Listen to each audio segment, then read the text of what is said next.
Hayley Atwell will appear in Avengers Doomsday as Agent Carter. Marvel's Nova series is officially happening. Craven may hail the end of the Sonyverse, and DC teases Superman's imminent trailer. All that and more coming up on Multiverse News.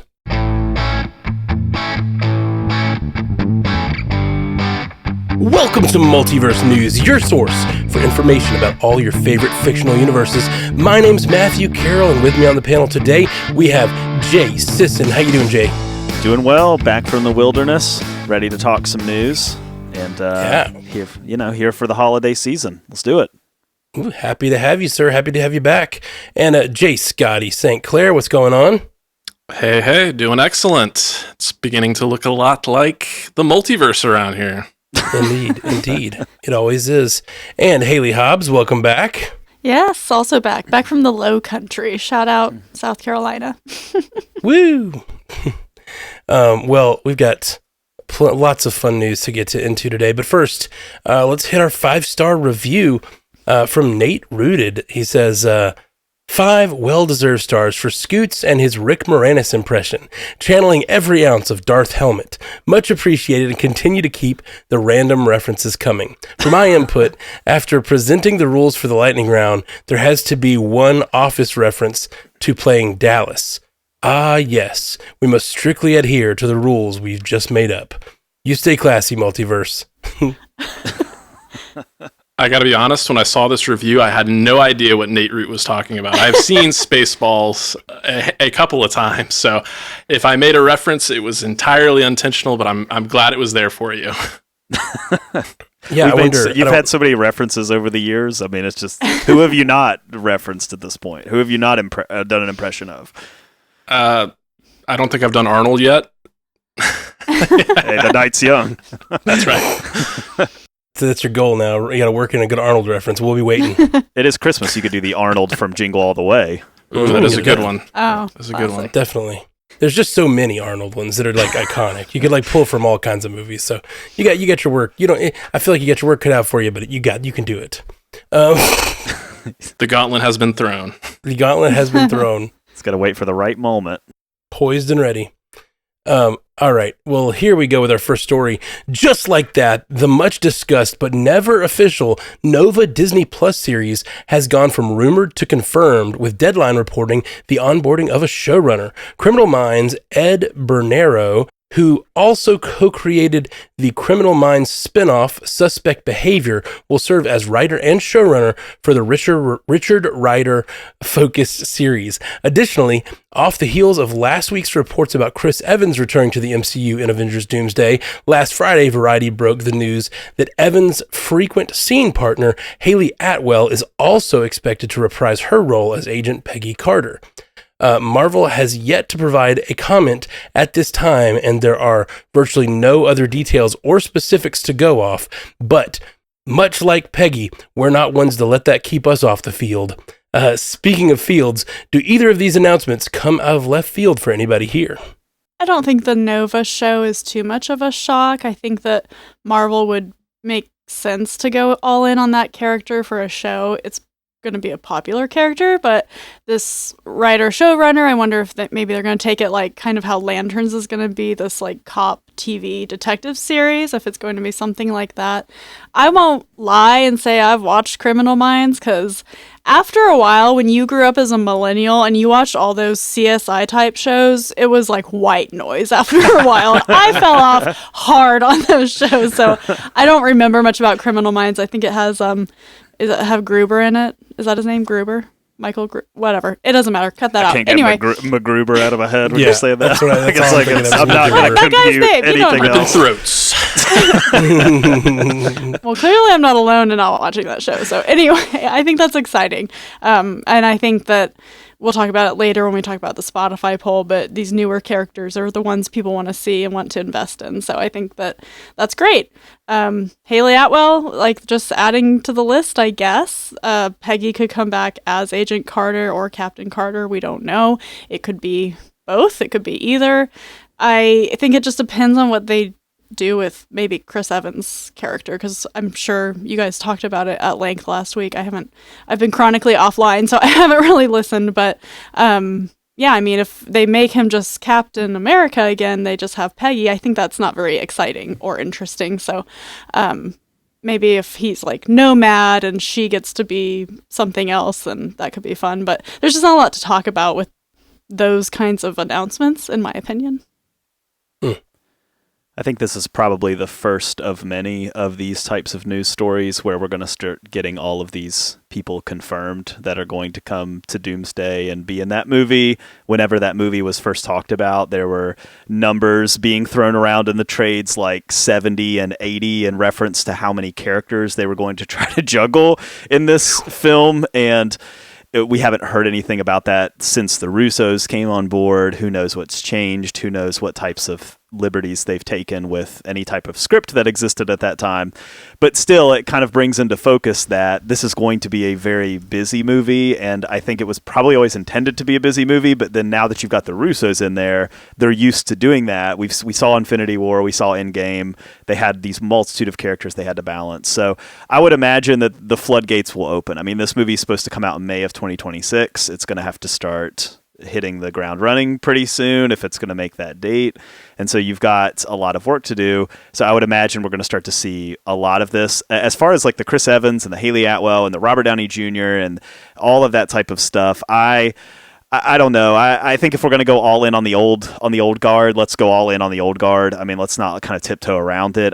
I'm not crazy about the idea of all of these people playing new characters, I guess. Like, oh, Chris Evans is back, but he's this guy instead. Oh, wait, he looks like Steve. Wait, you're not Steve. And it's just like, I just don't really need that. I mean, we're going to have that with Robert Downey Jr. anyway, maybe. We don't really know, but it's like, I don't know. We spent so much time establishing these actors in these roles. They're the heart and the soul of the franchise. It's like, if you're going to bring him back, you just do the thing, you know, no half measures, like just bring him back to do the thing. Don't bring him back as some rando or whatever, just to have Chris Evans in the movie. So I don't know.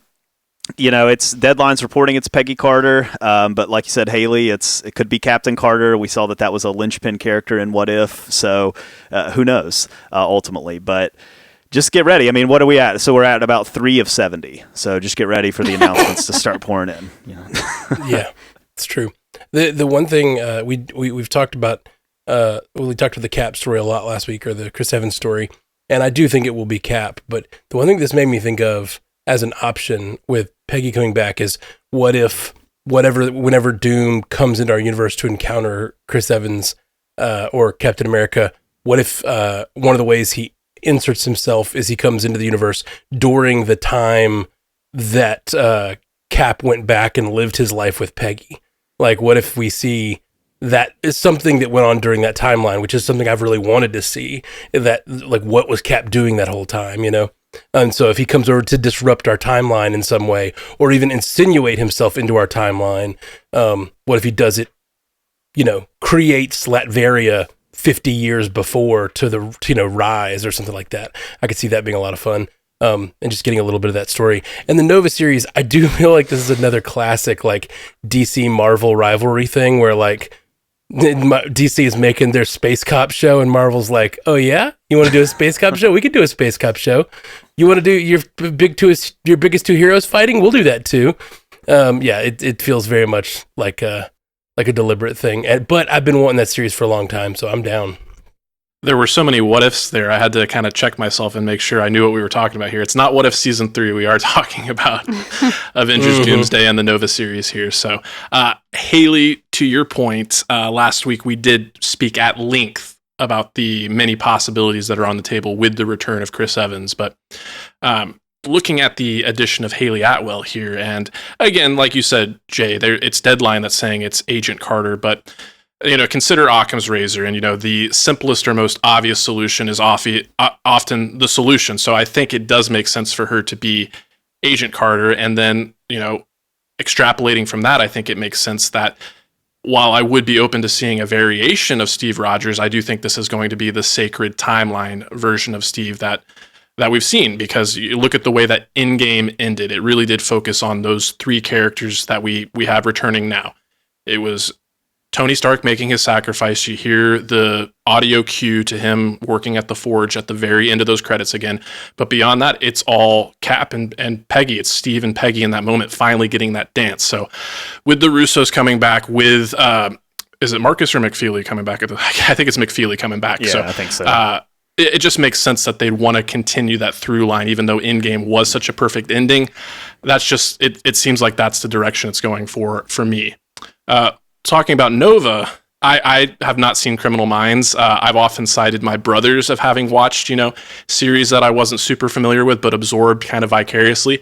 This is one of the instances where it was my sister. I remember her binging Criminal Minds, like watching marathons, like basically claiming the couch for like an entire Saturday. And it's like, your sister is watching Criminal Minds. That's what's happening.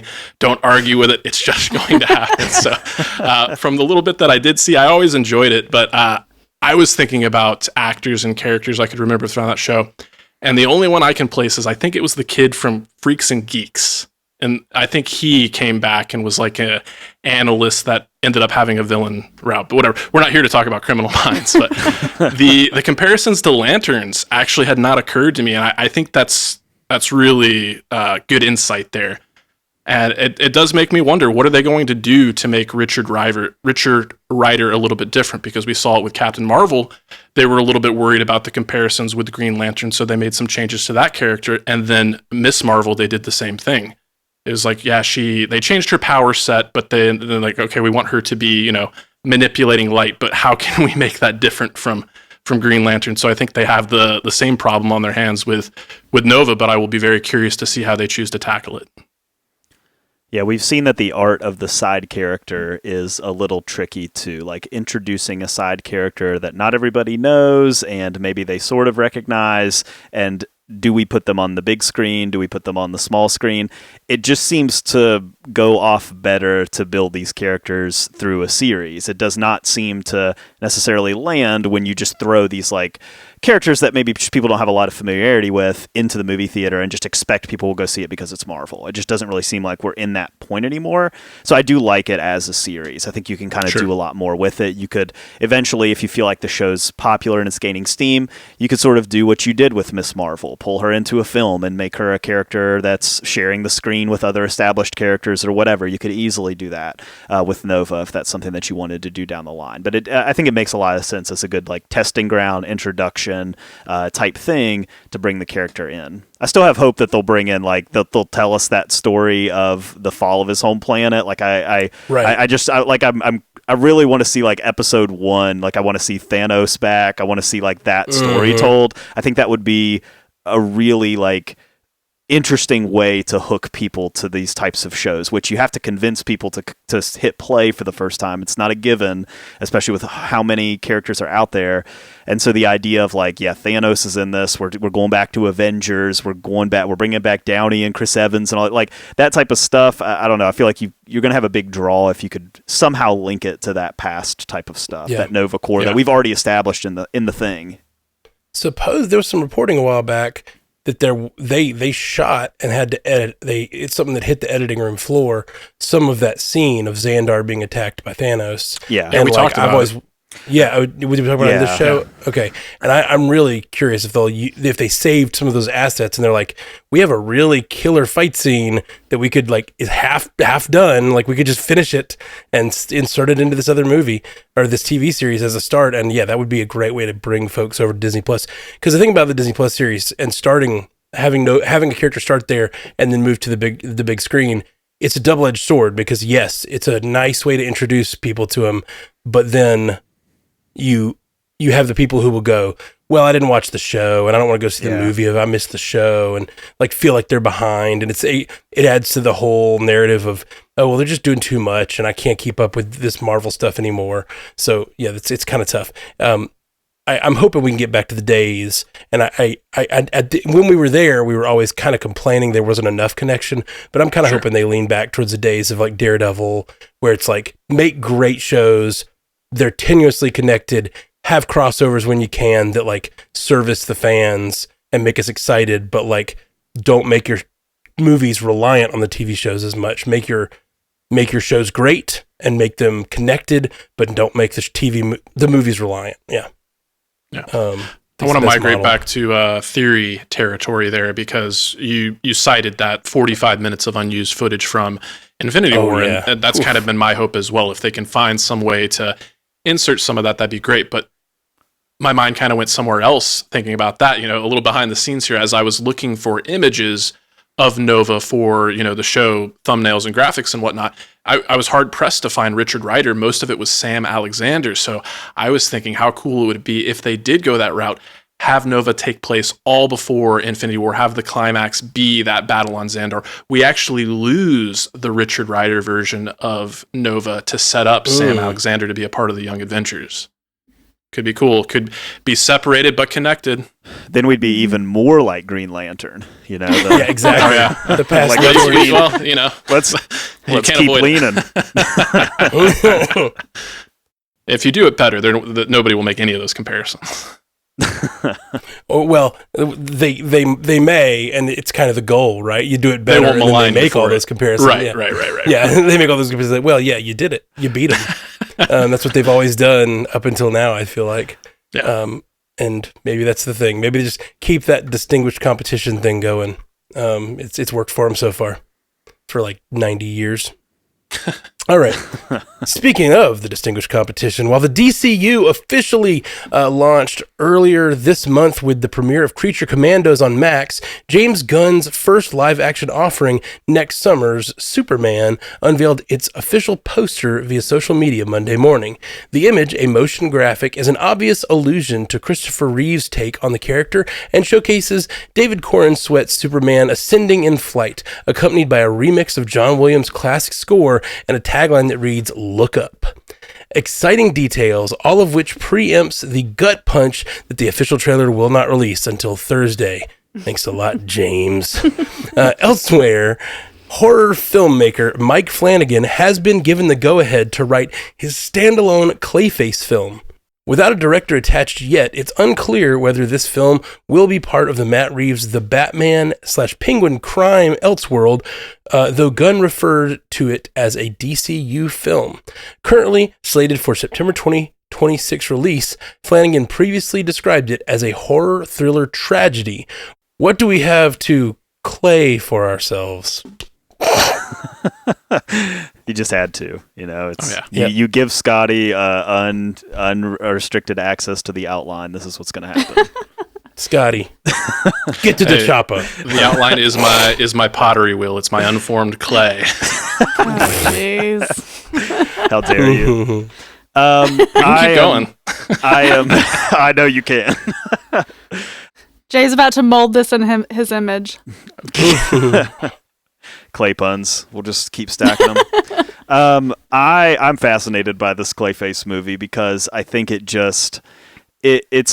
in such a strange position where we know so little about it. I mean, I think Flanagan has proven himself to be an excellent horror director, especially the series that he's done. He hasn't had a ton of success at the box office, but the series that he's done have been groundbreaking, like across different some of the series that he's done up to this point. But he's had this idea for a long time. We talked about it a long time ago that he had pitched this to DC, that he had a vision of a Clayface movie. And then we started to see Clayface appear in things. We saw him appear in the Harley Quinn series. We saw him appear in Creature Commandos. And then we started to hear about...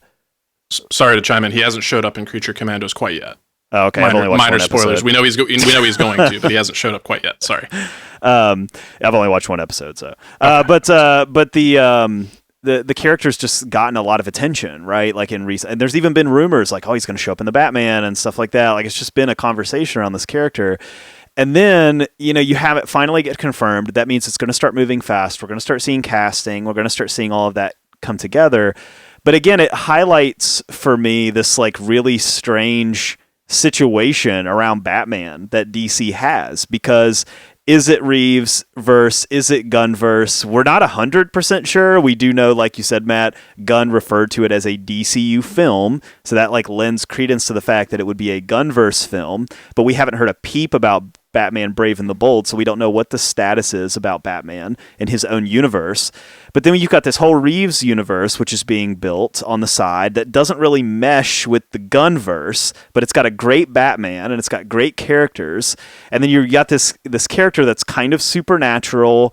And it's like, how would he fit in a Reeves verse without just completely changing the character? I don't think he really does. Like, unless you want to go totally supernatural, if you just want to head down that route with Reeves, you could do that. But I don't like that idea. And I don't think that universe is set up for that. It's very, very grounded.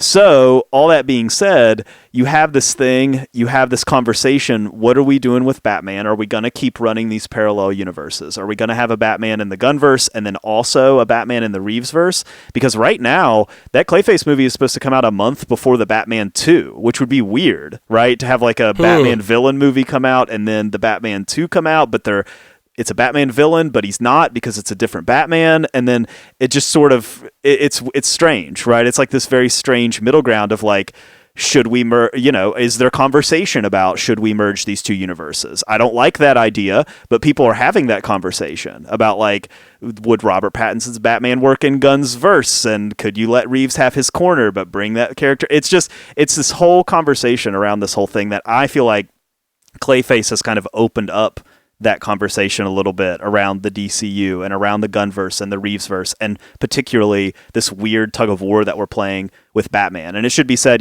Gunn and Reeves, they're very friendly. They get along. He like pumps up Reeves's projects, the Penguin and all that he was always talking about. Like, so they get along, everything's cool there.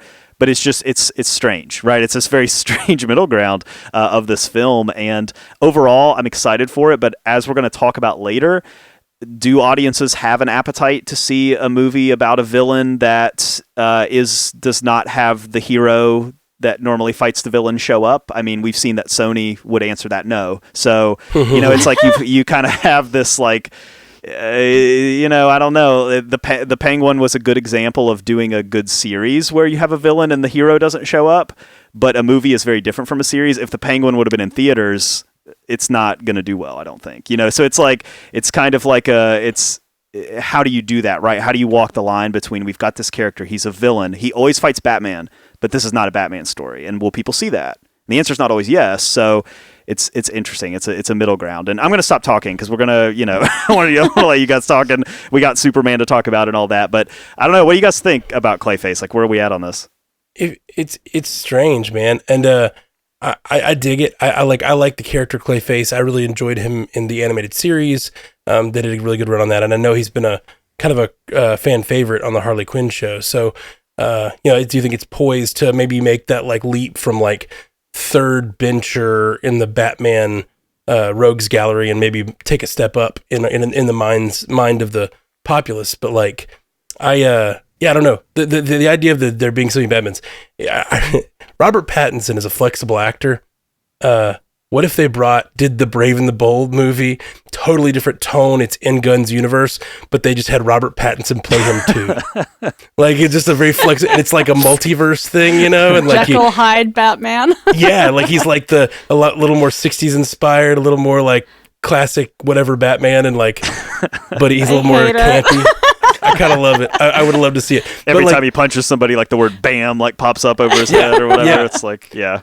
Well, it's like, and it's just like the multiverse has been much maligned. This week they had a Star Trek episode that dropped, and it was about the multiverse. And one of the first lines, they're like, there's a character on the show who has been stuck traveling the multiverse, and he encounters yet another slightly different version of someone he knows, and he's like, I effing hate the multiverse. It's just like, it was like it's kind of the character speaking as the audience seems to be like, all right, just like give me a story that's about a character that I care about, and stop throwing like every version of every character at me. And I just don't know. I don't know if that's like overhyped, that sort of hatred of the multiverse, and this like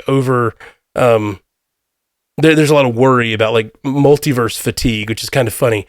We've been talking about superhero fatigue for forever, but now it's almost like specifically multiverse fatigue is out there.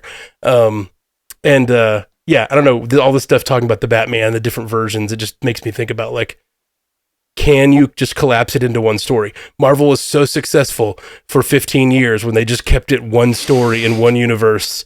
and like kept a mainline story going, and all this other stuff is sort of like making it, I think it's losing people. And I don't get lost. I love Multiverse, but I don't know. Maybe it's the way they introduced it. I don't know. It's tough. So I don't know what the DC universe has in store. Clearly, they don't mind doing Elseworld stuff. I think this movie could work very fine, just as similar to the Joker. It's just like you said, it's a horror thriller tragedy, just about this actor going down some dark path, and you never see any other superhero elements in it at all. Yeah, definitely. Could just be that.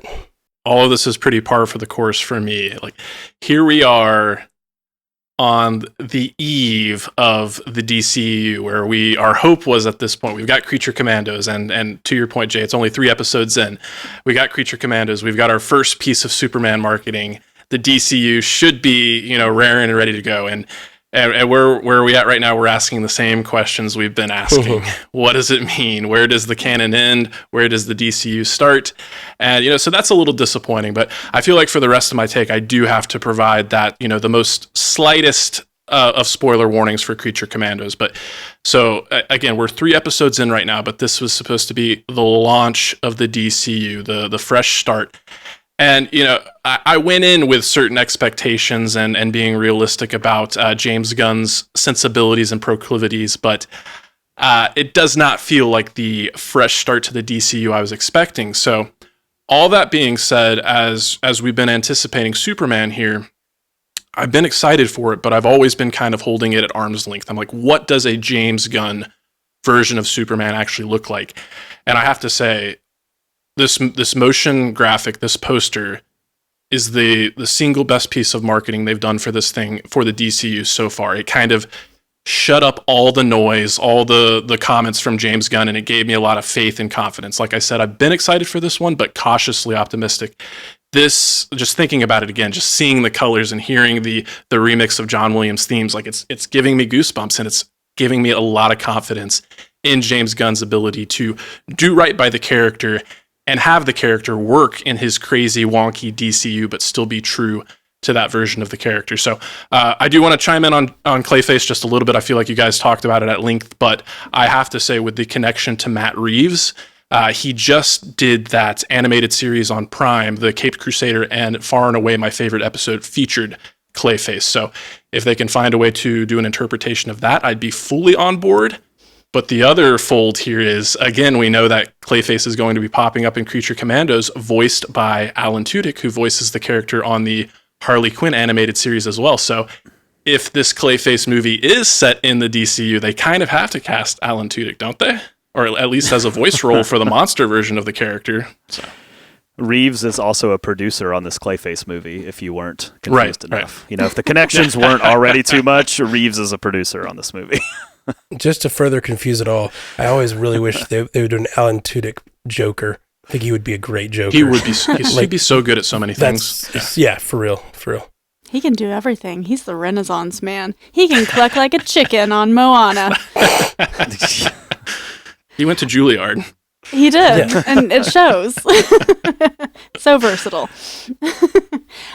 I think I stand with my stance that has been this way for a while with DC, that their audience is just okay with the separate properties. I think they're just used to it and attuned to it, and I don't think it hurts each other. I think, like we've said before about other things, this is a rising tides lift all ships situation for DC.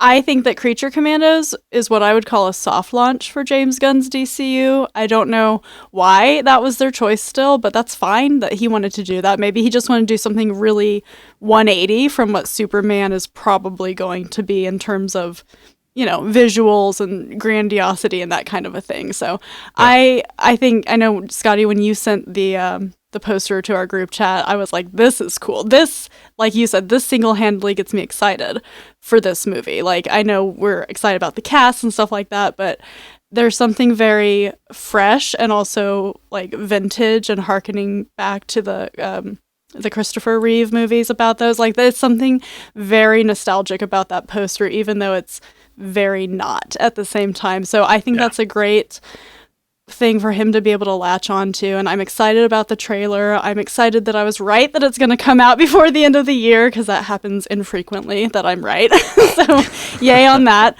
And I'm looking forward to seeing like what the tone is really going to be of this Superman movie, because I feel like we still don't have a really clear picture of that yet. So I'm really looking forward to seeing what it's going to be like. And Clayface, I mean, I think it makes sense to be in James Gunn's DCU, because he said this phase is gods and monsters, and Clayface is a monster, so go all in. Why not? Yeah, I think, too, just kind of reading the tea leaves, that he probably had Creature Commandos in the works before he became the DCU guy, like, and he's kind of confirmed that this was a show that was going to happen no matter what. If he had never been hired as the head of DC Studios, he was still making this show with HBO, with Warner Brothers, to bring it to Max. Like, that was always in the works. So I think just the idea of, because he did Peacemaker before he became the head of DC Studios. They loved Peacemaker. Peacemaker was very widely watched. And so I think they were like, all right, we want you to do another show. And he's like, I want to do this animated show. And then Peacemaker season 2, and then he became the head of DC Studios. So it was like, well, I'm going to rope this into this universe that I'm already creating. That just makes sense. But I think, launching the DCU, it will launch with Superman, right? I mean, it's like, it launches with Creature Commandos, but like most people are going to see their first DCU property is going to be Superman. You know, they're not really in tune to Creature Commandos, and that's fine. I mean, it's fine. But yeah, I haven't really talked about Superman, but I do want to just mention, like, the tagline is so simple, look up, but I love that. Like, I think that's a perfect tagline. It's simple. It harkens back to what we're used to. The it's a bird, it's a plane, like that whole thing with Superman. He's got the trunks on, which I think is a great call. Like, we're not trying to make him like, we're not trying to get too complicated with the backstory and this feels like a shot at Zack Snyder, but it's but it's like the idea of, like, he's got the super, costume that was made in an alien base or whatever, and all this type of stuff. Like, we don't have to do that, like we don't have to. We can take a new direction and stand alone from what we're used to seeing with Superman, which is the Snyderverse, the Cavill, like all that type of stuff, and we can take it in a new direction. So yeah, I'm excited for the trailer. It's got a lot to say about tone. Particularly, I like James Gunn's style, but I hope that he has not leaned into that style for this film. I hope this film feels very distinct from his other properties. Like, I will not be crazy about the idea of like 6 wacky characters all like riffing on each other or whatever. Like, that's not what I need to see in this movie. But again, I'm still excited for it. I think it's going to be big. Like, I think the anticipation is going to build a lot for this one over the next year. Yeah, I think so too. And I really think that, when I responded to the stuff about Clayface, I didn't talk about this because I feel like it's hard to talk about. We've talked about the Superman movie so much, but when we will really be able to talk about it on Thursday. When that trailer drops, we're going to be able to actually like see the tone for the first time. And that's just really, really exciting. But I don't have much to say until then, so should have dropped a trailer sooner. That's all I can say. We would have really been talking more about it. Yeah, Thursday hurts, but it doesn't hurt. It doesn't smart quite as bad as a Wednesday would. But, it would be nice to get it sooner just to talk about. But in terms of this show, that would be a slap to the face if it dropped on Wednesday. But Jay, when you were talking, you stirred a memory in me. I think it just came out today. Like, it didn't even make the lightning round. But James Gunn was commenting like he does. And this may have been an effort to kind of, pump up David Cornsweet a little bit. But he was talking about the outfit in the trunks.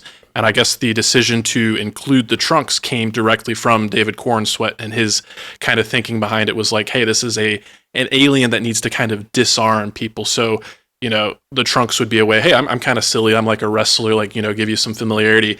And James Gunn kind of like ran with that. He said he was trying to find ways to like make the suit realistic and grounded, but he just kind of like bought into like there's a certain level of frivolity that comes with the character. Like, he was the very first superhero. He's going to be wearing, red, yellow, blue on full display. So I really liked reading that. And again, it just does encourage me that we're really going to get that Boy Scout version of the character. Yeah, that's really interesting. The idea that the almost like campy nature of the character, the Boy Scout of nature, is like intentionally to disarm. Right. Instead of that just being his genuine who he is, which is kind of true in most versions. But like, I like that. I like that a lot. Yeah, me too. Cool. Yeah. I think Gunn even said in that interview, I saw a quote from it where he said, kids shouldn't be scared of Superman. Like when Superman's coming to save them, they shouldn't be scared of him. And it's this idea of, like you were saying, like we don't need to take this to like this elevated, grounded place. We really can lean into what made the character whenever he first debuted so long ago. Like we can just lean into that and we can tell that story. We don't have to reinvent it for the modern world or whatever you want to call it. Yeah, that's all really exciting. Love it. All right. Well, let's move on to our next story. Kraven the Hunter, the latest and perhaps final entry into Sony's Spider-Man-less universe, opened this weekend to a disappointing $11 million total, a franchise low. In the wake of this fumble, just the most recent in a long string, many a Sony insider have come out of the woodwork to spill the tea, resulting in the internet being ablaze with claims that the studio is finally pulling the plug on this universe. But not so fast.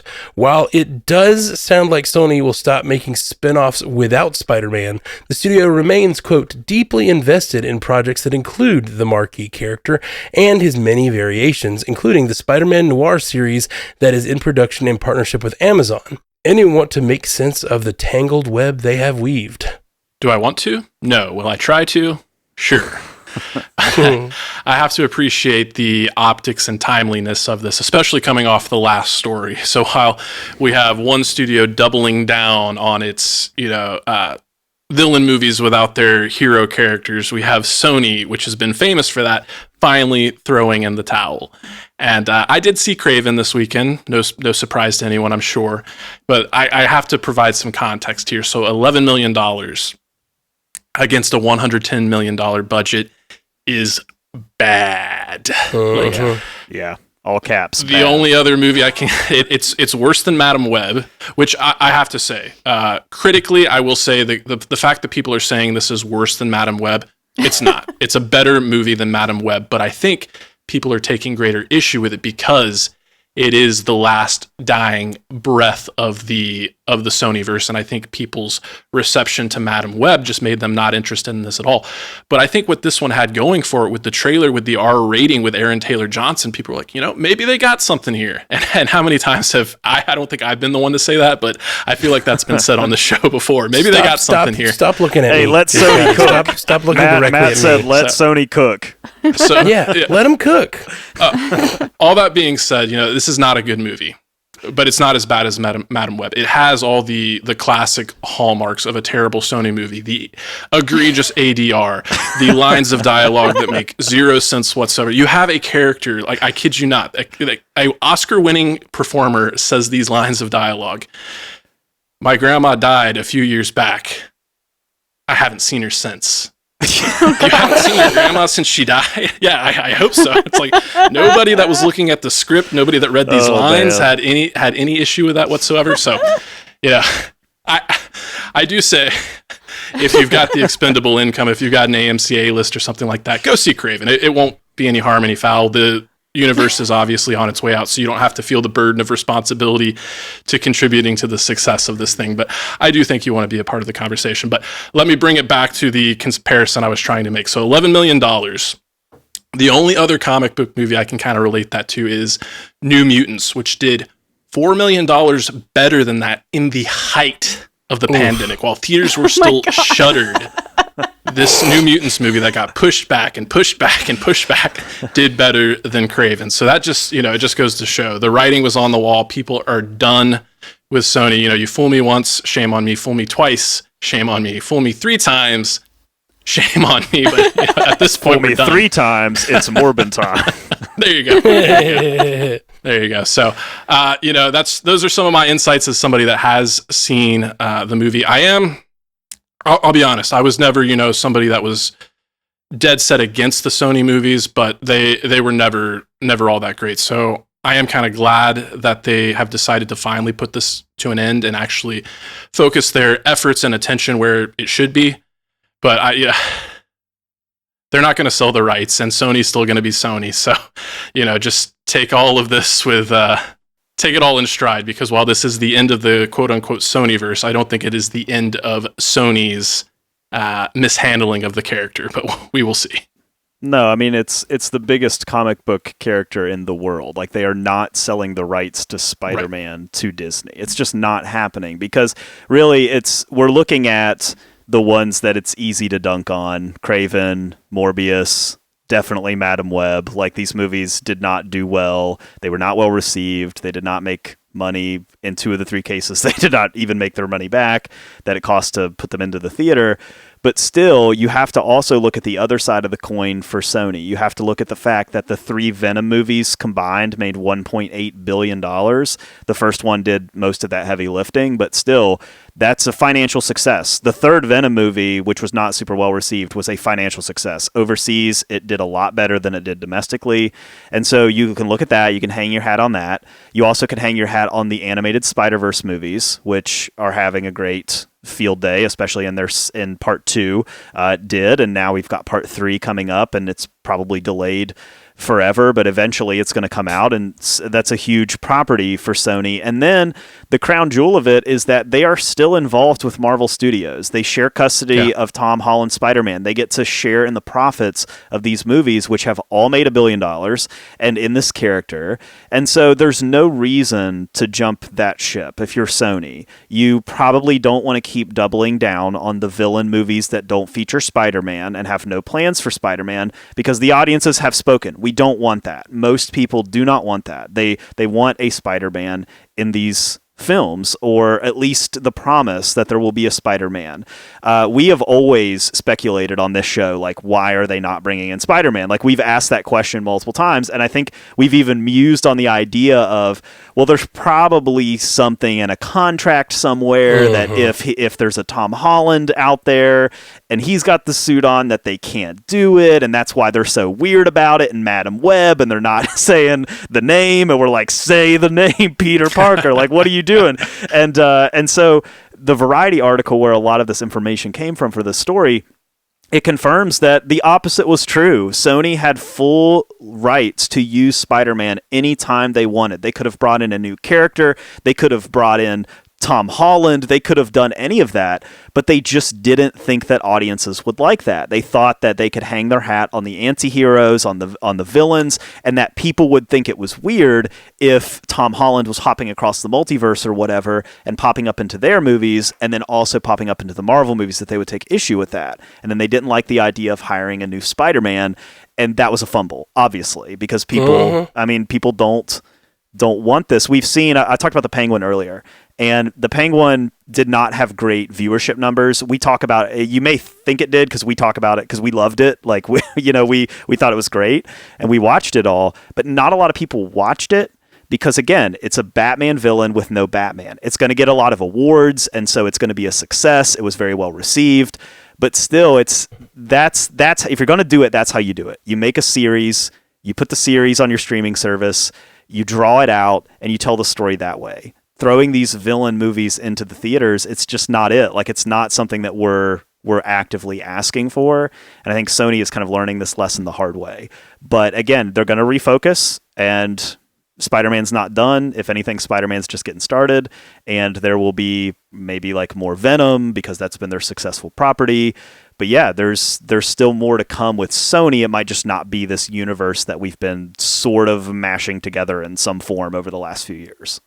Yeah, you just can't tell me that a CEO or whatever, a VP at Sony, isn't saying, maybe it's not so bad to let Marvel help us make these Spider-Man movies, because to your point, $1 billion is $1 billion, and even if you split that down the middle, that's $500 million, and that's a hell of a lot better than $11 million.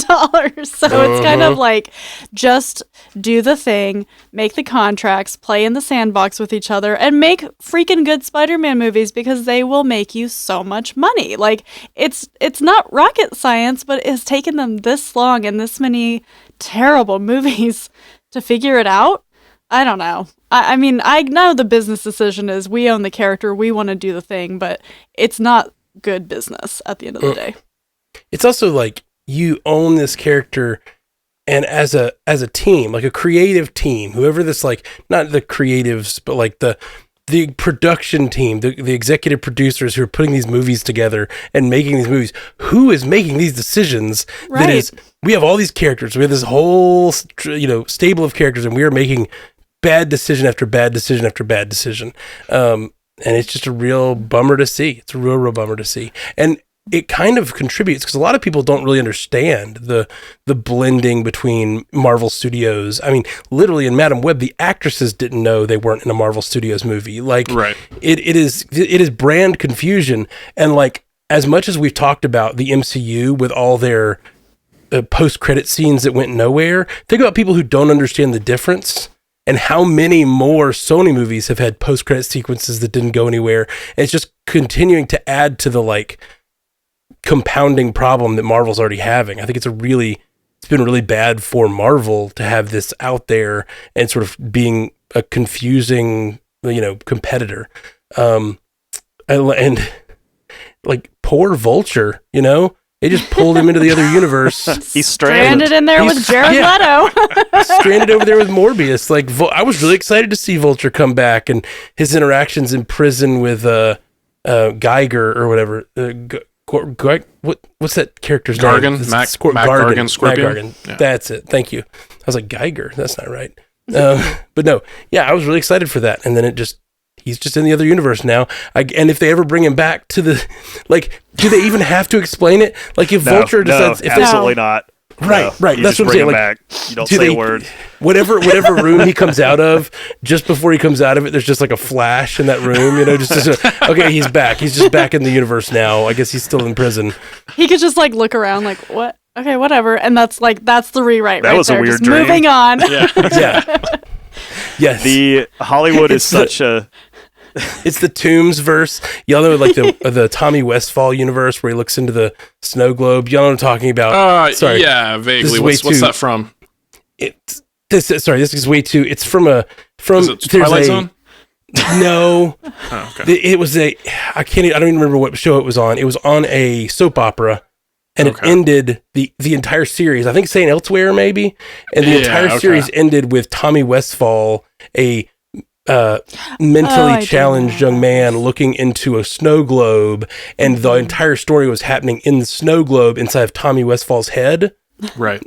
Yeah. But because of all the crossovers, you can find a map because they crossed over with a bunch of other soap operas, and then those soap operas crossed over with a lot of other shows and other universes. And there's a map you can find online that's every universe that exists in Tommy Westphall's head. It's very funny. Oh my God. So that's what the Sonyverse is. It's Adrian Toomes having a thought. Exactly. That's the whole Sonyverse. If Sony would let Marvel troll them, doing something like that and then having it be Asgard is blown up, so I guess it can't. But in somebody's vault and putting it on a shelf and being and just walking away.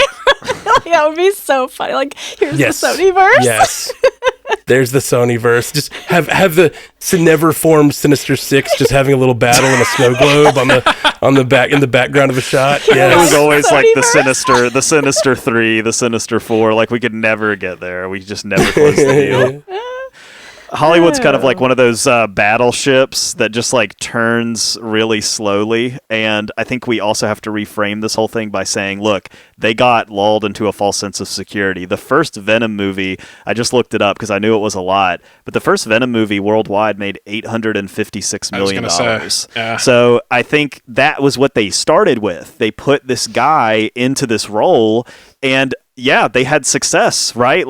They had that's a huge success for a movie. Tom Holland wasn't in it. Spider-Man was never mentioned. And they said, hey, yeah, this is what the people want. So the idea that it's taken a few movies to figure out that maybe that's not quite the case, that's just kind of how Hollywood operates, right? It's the next thing is the next thing, right? So we're going to make another Venom. Okay, well, it did okay. All right, well, then now we're going to do Morbius. We're going to do Crave. We're going to do Madam Web. And then all of a sudden you start to see the steam kind of leave the, the engine. And that's when we start to have the conversation about maybe in hindsight, this wasn't it. But again, you have to kind of back it up and talk about, okay, a month after Venom came out, it seemed all right, well, that is the key, right? We should make more of these because why we didn't need Spider-Man. And look at what happened, right? We're just kind of riding the coattails of Marvel, and we're loosely connecting. Are they not? And that's fine, and it can work. And then it just started getting so weird, and they started trying to really move away from that and be like, this is over here, this is over here, this is over here. And everybody just got cynical and was out on the whole thing, But if you're Sony, I'm looking at your next live action character that you have on the table that you need to bring to the screen, and that's Miles Morales. And I'm saying, Sure. I'm calling up Kevin Feige, and I'm like, hey, remember what we did with Tom Holland? Let's do it again. Let me in the room. Let's make Miles Morales movies together. Let's put him in the MCU. Let's put him with Tom Holland. That's the conversation I'm having right now. If I'm ahead at Sony. Yeah, 1,000%. We're probably reaching the threshold for takes on this story, much less Jay Scotty puns. But while you were giving your take there, Jay, I couldn't help but have the thought. Sony, much like DC's Bane, they got a taste of that venom, and they've been chasing that high ever since. Thank you. I thought you were going to do the clay. Thursday. I thought you were going to do the the clay thing again, but I'll be here till Thursday. And then the Superman trailer drops and I'm out. Yes. I'm going to look up. Don't look at your phone, look up. Don't look at this, look up. Sorry. I do appreciate the optimism, but I had to appreciate the irony as well. That's funny. All right. Well, we're going to take a quick break. We'll be right back with stories about the Spider-Verse, Malcolm in the Middle, American Psycho, Star Trek, Barbie, Karate Kid. So much more to come in the lightning round. We'll be right back after this. Welcome back to Multiverse News. Thank you so much for joining us. And if you would like to support this lovely show here, you can go to patreon.com/multiverse newscast and throw us a few bones and keep this show going. A few people joined this week. We really appreciate it. Thank you so much. Thank you so much to all the patrons. You really make this show happen. So thank you. And let's turn to our Spotify poll. Is bringing back the old guard the right move for the MCU? I was actually really interested in these results. I want my faves back ASAP, and we had 32.7% of you said that. And focus on the newbies, please, had 67.3%. What do y'all think? People want answers. Give the people the answers they want. Yeah. I agree. I think it's interesting because I think our particular audience, a lot of them are big Marvel fans, MCU fans. So I wonder how much of that is the reaction of people like us who have been following all these things for Phase 4 and now Phase 5, and how many people out more in the general public who've fallen off will be brought back into the fold by bringing back all these old characters, all the old guard, as it were. I'm really interested to see how that happens. Does it just feel desperate? Is everybody going to go, is everyone else in the world also going like, we kind of finished their story, right? Like the end game was the culmination, like Thanos and the stones. It was 10 years worth of storytelling. Like that was the end. Why are you bringing them back? Or is the rest of the world going like, oh, we're getting another Avengers movie? Like, you know what I mean? Like, what's the normie is going to be feeling about this? It's that. Yeah, the latter. For sure. It's that. Yeah. They're like, hey, remember when he was in Deadpool? Like, but that's a Deadpool movie, but they don't know and that's okay, Yeah.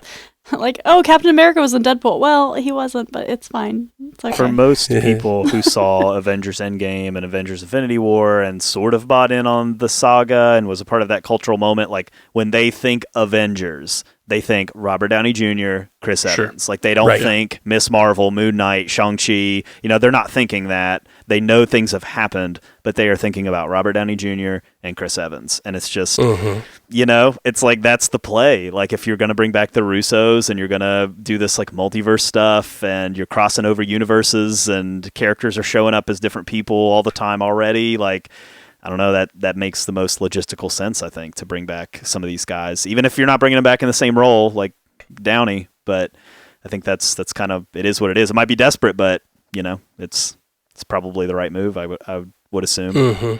Man, and I just cannot believe this. It will be a 7-year gap.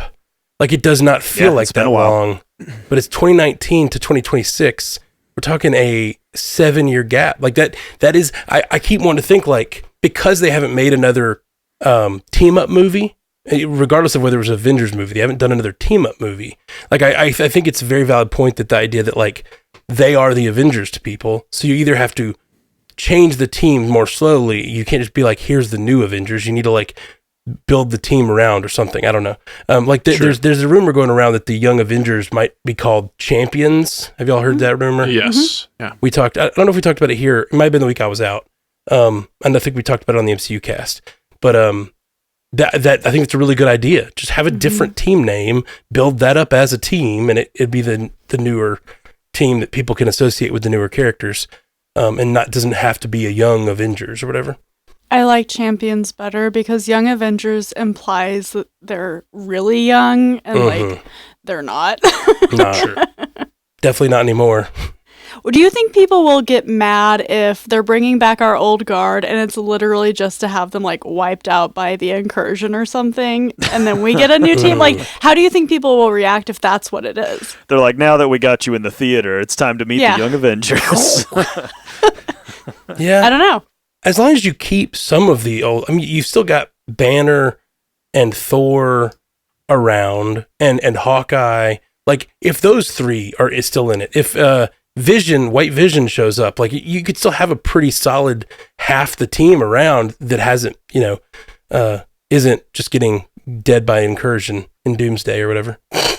I don't know that they'll do that. I just wonder if I don't either. If that were to happen, would people be really pissed? Well, just to be clear, I do kind of I side with the majority here, and I think it's been obvious with our takes here on the show. As excited as I am, and I think we all are for these characters to make their return. Again, if it's at the cost of our new characters, I'm going to have some issue with that. So, I guess best case scenario for me, because again, with the addition of Hayley Atwell, it does seem like that's going to be the case. Maybe they do kind of an inverse. Or actually, I guess it would, an inverse of the Infinity War in-game situation where Infinity War, focused on a certain roster of characters. A lot of those were like newer Avengers, like Doctor Strange, Spider-Man, the Guardians, what have you. And then so I guess in Doomsday we could focus on the old guard, and then maybe take them off the table or have them somewhere else. And then in Secret Wars. Again, Secret Wars is going to be jam-packed with cameos and references and whatnot. But if we can have our core team be, maybe that those quote-unquote new Avengers like Sam, Shang-Chi, Miss Marvel, whoever else, yeah. Mm-hmm. Absolutely. All right. Well, we're going to get into our lightning round. We have we have pushed this thing pretty long, so we're going to try to keep it a real lightning round, which is when I'm going to read a story, and then we're going to shout out our names to claim that story, and that is the only person who gets to respond to that story. Except for once per round, we get a rebuttal. So we're going to see if we can do it tonight. Michael Gracey is in talks to direct Disney's live-action Tangled with a screenplay by Jennifer Kaytin Robinson from the I Know What You Did Last Summer reboot. Haley? Oh, did you want Disney to stop making live-action remakes? Too bad. They're not going to. The end. No, I'm kidding. Not really. I think they need to stop doing this, but it's whatever. I love Tangled. It was a great movie when it came out. They need to recast some of the roles, probably, if they're going to do this. I think so. And I do think, though, the show, having the Greatest Showman person behind it is a good step because it's obviously a Disney musical movie, so. Variety has learned that Austin Butler is set to star in Luca Guadagnino's new interpretation of the book American Psycho for Bret Easton Ellis for Lionsgate. Matt, I think Austin Butler's really talented and could be great, but I watched a bit of a documentary this week about the making of the original American Psycho, actually, and it was talking about how, like, one of the biggest things that was understood was how Bateman was a ridiculous character, and like he needed to be played not as cool, but as ridiculous. And I was thinking about it and how like that movie, it's so easy to cross that line and want to make Bateman look cool. And I'm worried that a new interpretation of this movie will not be able to recapture the magic of the other American Psycho, not understand the elements of American Psycho that are so perfect. I think that movie is really, really wonderfully adapted. plug Bill and Ashley's Terror Theater. They did American Psycho early on in their podcast, and it's a great episode. Oh, sweet. Yeah. Per Deadline, Joseph Quinn is reportedly set to play George Harrison in Sam Mendes' upcoming Beatles biopic series. Barry Keoghan will portray Ringo Starr, Paul Mescal is expected to play Paul McCartney, and Harris Dickinson is the frontrunner for John Lennon.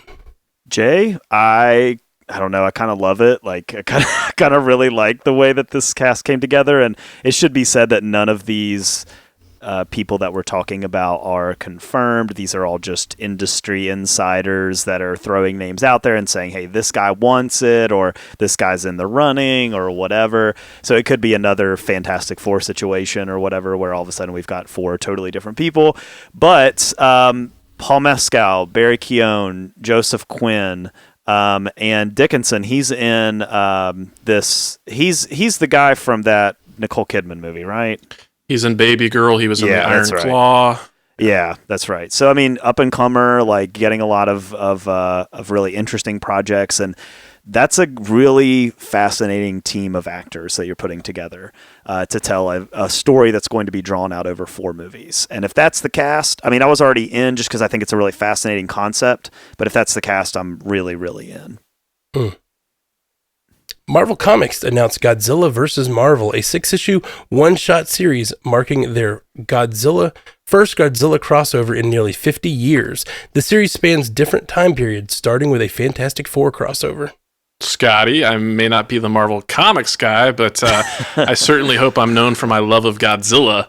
So I see 50 years and I'm like, how did that happen? How could you guys not make it work? This seems like a no-brainer. You got Godzilla, you got Marvel, and the fact that it's going to be spanning different time periods, I think starting with the Fantastic Four makes sense given their longevity, and they're starting in the 60s, but also could be a nice little, potential tie-in and some, grassroots marketing for both properties. We got Fantastic Four First Steps next summer, and Godzilla coming off the, we've got the Godzilla verse here in the States that's been doing reasonably well as far as the box office goes, but then Godzilla -1 has been that's been the real claim to fame for the Godzilla franchise here lately. So we've got, no lack of spin-offs and sequels and related properties on the way.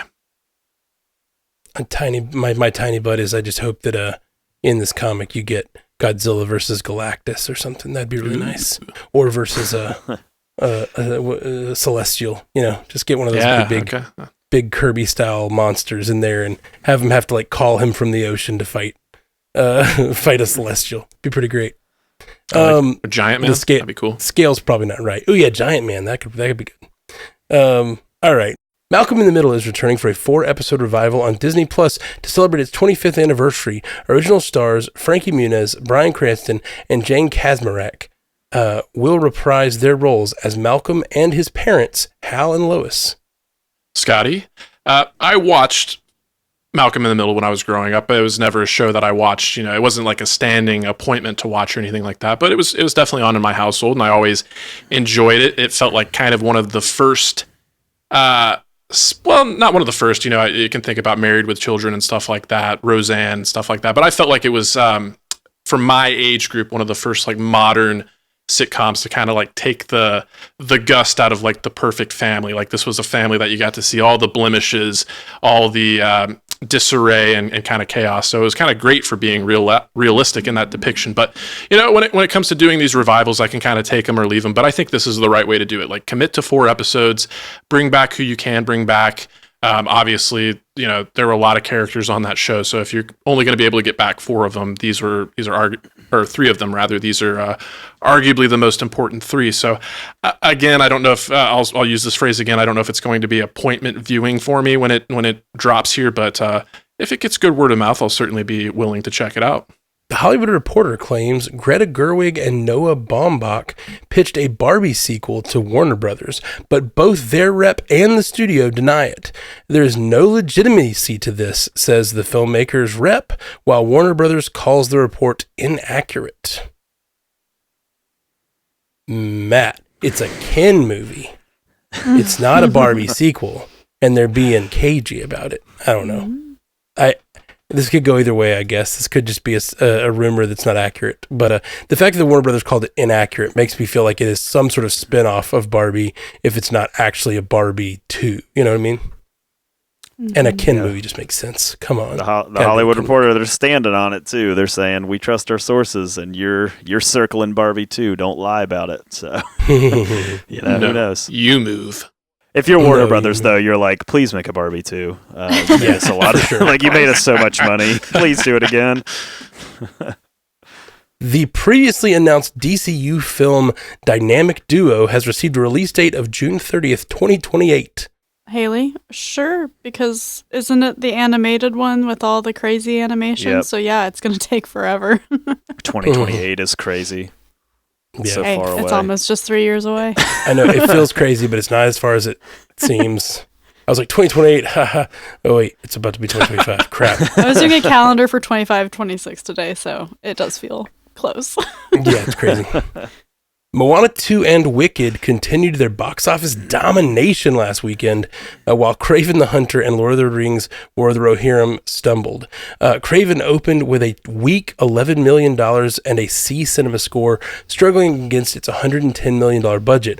War of the Rohirrim fared worse, earning $5 million and a B cinema score.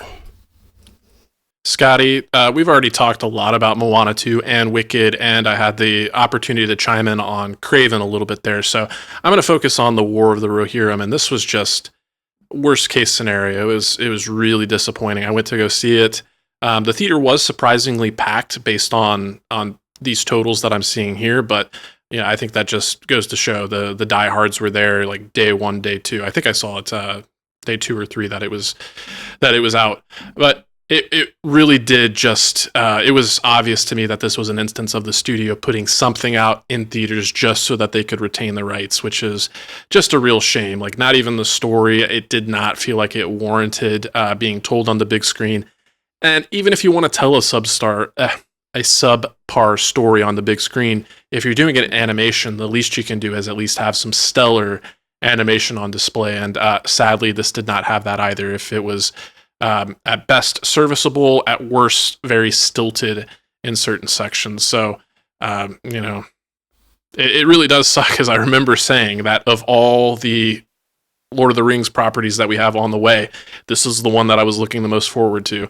And the fact that it was just such a disappointment is sad. Yeah, I'm going to use the rebuttal here to point out that a C cinema score for a comic book movie is insane. They just never get that low. If you get a B, that's like Disasterville. That's like your meeting room is on fire in the studio. You're saying like, we got to pull it and put it on digital right now. So to see a C, that's basically telling you there is 0% interest in continuing to see Kraven. Like, people are not going to see Kraven the Hunter. Like, the people who are going to see it have seen it, and that's it. It'll be on digital very soon. If you don't want to go to the theater, you don't got long to wait probably. But yeah, War of the Rohirrim, I am disappointed to hear that, Scotty. I haven't seen it in theaters yet, but I think even when that trailer came out, this was the conversation we had. We were like, hey, the trailer seems cool. Seems like they're trying to tie it to the original trilogy, which is cool, but people are probably not going to come to the theater for a Lord of the Rings anime. And, it sort of, this is not a surprise. It's just at the end of the day, it's not really a surprise, unfortunately. Right. Apple TV Plus is renewing its sci-fi drama Silo for 2 more seasons, which will conclude the series. Hayley? Yay! Scotty and I love this show, and we're covering it on Always Watching. So I think that this Friday's release is about halfway through the season 2, and I know I'm watching them 2 episodes at a time because that's how we're podcasting about them, and actually it's kind of been better that way. We've felt these last 2 episodes, so it's a really, really, really well done show, so I'm glad it's going to continue. I'm glad they're going to just finish the story too, because it is a book series, and I think that it's not one of those ones that the author's still writing the end. Don't worry, I think it's over. So they'll cover the whole series. So awesome. Right. Netflix has renewed A Man on the Inside, starring Ted Danson, for a second season. Scotty, Ted Sarandos watches Multiverse News confirmed. That's right. I'd never heard about this show till we talked about it last week, so that's the only reason I say that. Go ahead, Matt. No, I think you're totally right. Except I think it's more about the awards that brought us to talking about it. I think the awards consideration probably got it a little more attention and probably pushed it over the line there. Yep. HBO has released the first trailer for season 3 of Mike White's anthology drama, The White Lotus. The season will begin streaming on Max on February 16th. Scotty? Jay, Go ahead, Jay. I was just going to say that the release date was new information. Like, we knew that this season was coming, but we didn't know when. And now we know, and it's right around the corner. Like, it's February. It's very, very soon. All right, WWE superstar Becky Lynch has officially joined the cast of Star Trek Starfleet Academy on Paramount Plus. Matt, I guess. Are you sure? I guess. You want one of us to take it? I mean, I don't know. We have less to say. This series has been one that, as a big Star Trek fan, we have been, and over on our Star Trek Universe podcast, we have been sort of iffy about, because there's a lot of factors. The setting it seems to be set in the distant future, which is a whole weird thing with the timeline. Kind of like we talk about Star Wars all the time, where they do these different timeline problems. Where is it set? And we don't know for sure yet. The cast has been interesting in times, but yeah, this I have no knowledge of Becky Lynch, but I did kind of like look her up just to see, and she has been like kind of doing little stints on shows, and just this like guest appearances on other things. So she's apparently trying to do acting. But Becky Lynch is her wrestling name. Her actual name. I found like it's really interesting. I always thought I was going to say, if you're asking the wrong crowd. Yeah, no. Rebecca Quinn is her name, and it's interesting because like I think of almost every WWE person I think of, their name on wrestling is their name they continue to use. The Rock is still being called The Rock, 20 years later. But it's interesting, as her IMDb is under Rebecca Quinn, and she plays Becky Lynch on WWE. So she's, I don't know. It's interesting because I think I have a bad outlook of like, what kind of actors wrestlers are because of the broad kind of thing they do over there. And bringing that into Star Trek sounds weird, but Star Trek has done some interesting casting like that before that has turned out great. So we'll see. I don't know anything about Becky Lynch. I can't say good or bad about her, but just bringing in wrestlers always feels like stunt casting to me. It never feels like you're doing it for the talent, but maybe she's awesome.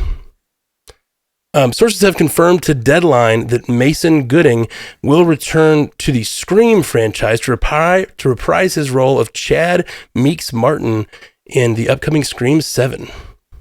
Scotty, yeah, so this is the first of our quote-unquote core 4 from the last 2 movies that is returning for Scream 7, because we've talked a lot about how Melissa Barrera was, dismissed from the movie, and then Jenna Ortega cited scheduling conflicts, but I think it's all pretty apparent to us that was motivated by the departure of Melissa Barrera there. So this is still one that I'm very much holding at arm's length. I will see it when it comes out, but a lot remains to be seen. I think it's all really going to come down to the quality, and then even so, they're going to be some people that are just dead set against this thing. So it's an interesting choice for Mason Gooding here. He did just pop up in Y2K, so I've talked a lot about how it seems like we have a new roster of Scream Queens coming up, but maybe there's something to be said for a potential Scream King here in Mason Gooding.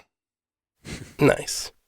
Sony has released the official trailer for Karate Kid Legends, the next chapter in the martial arts franchise that's coming to theaters on May 30th. The film stars Ralph Macchio and Jackie Chan.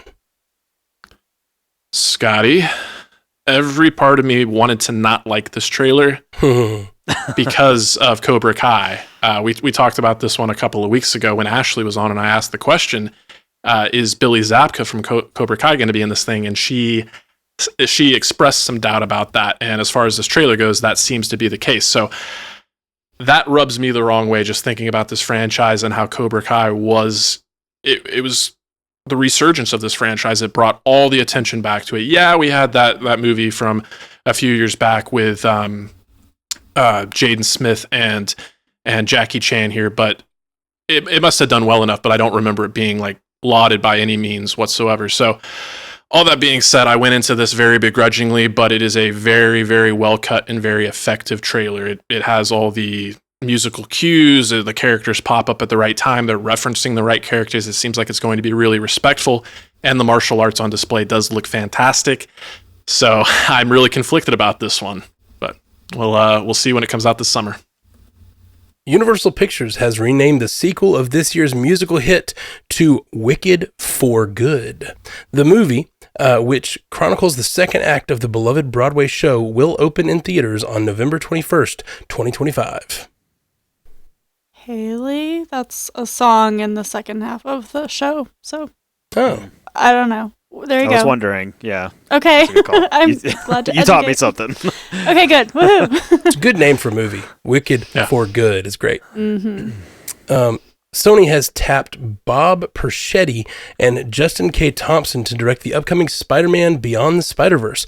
Both directors have been integral to the film's series up to this point. Persichetti previously served as part of the Oscar-winning directorial team of Spider-Man Into the Spider-Verse and was an executive producer on its sequel, Spider-Man Across the Spider-Verse. Thompson served as the production designer on Spider-Man Into the Spider-Verse, where he was instrumental in developing the groundbreaking visual style of the franchise. Jay, makes total sense. You're leaning into what's already worked. You're bringing in guys that have had the vision from day one, and you're doubling down on that. So good call. And if we ever get to see this movie, I'm sure it'll be great. Sweet.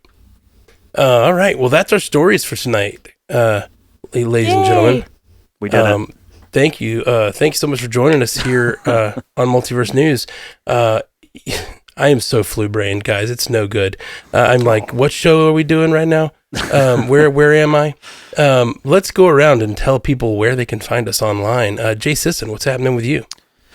Yeah, over at Commute the Podcast weekly. You can come learn something new in about 20 minutes. I think we'll probably have a Christmas-themed episode coming up next week, so come hang out with us over on Commute the Podcast. Yeah, and J. Scotty St. Clair. Yes, we mentioned it during the course of the show, but over on Always Watching, Hayley and I are covering Silo Season 2, so look forward to coverage for episodes 5 and 6 coming up here. And then I've been asked about it in our community, but Animation Deliberation will be covering Creature Commandos in some capacity sooner rather than later. Just have a little patience. We got, holiday travels and stuff like that going on. But even if it's just me, if I got to sit down in front of a mic and give you my impressions, that'll happen. So thank you. Sweet. And Hayley Hobbs.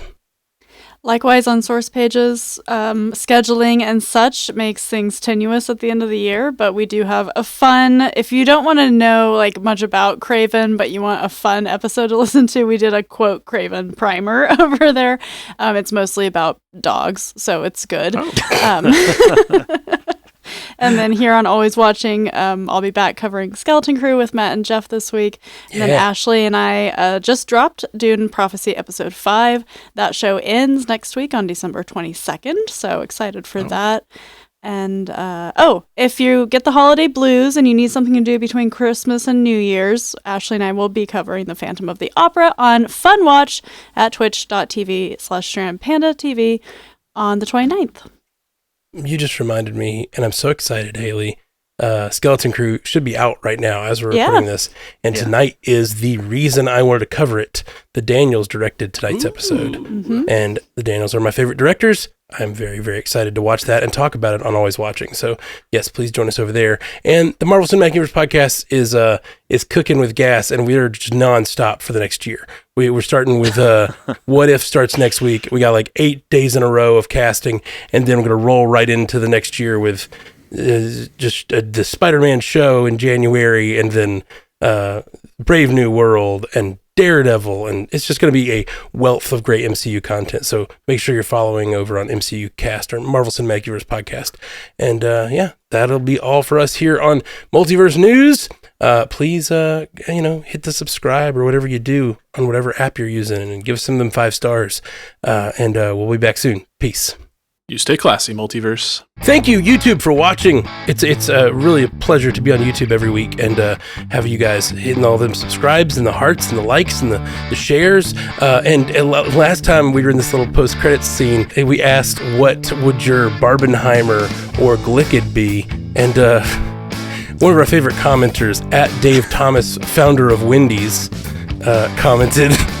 Some clout. Oh, I love it. I love it so much. Chipotle's or Chuck Pottle, and that's a combination between Chipotle and Chuck E. Cheese, which Dave Thomas, founder of Wendy's, always just comments random stuff about fast food, and I love it. Thank you for that, Dave. And Bunch Munch Crunch said they want a Silence of the Lambs and Enchanted combination, and they want it to be Lamb Shanted.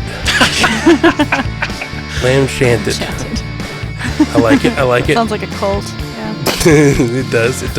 And then Bob Zombie 3000 says Spider-Man and a Batman movie released in the same weekend, and they call it Man Week.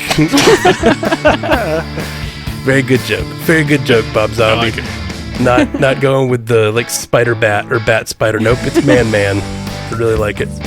All right, for this week on YouTube, tell us your favorite geeky Christmas movie to watch. Like, give us some inspiration for next week when we're dropping our next episode for what our geeky Christmas watch should be. Post that in the YouTube comments, and we'll comment on those next week. Are we limiting it just to movies? Because I know, like the Doctor Who's, they always do their specials. A lot of shows will do like Christmas or holiday specials. Any geeky universe you like, whatever your favorite. It doesn't have to be really geeky. Just Christmas movie or TV show that's somewhat fun to think about. Or an episode of a TV show. Yeah, totally.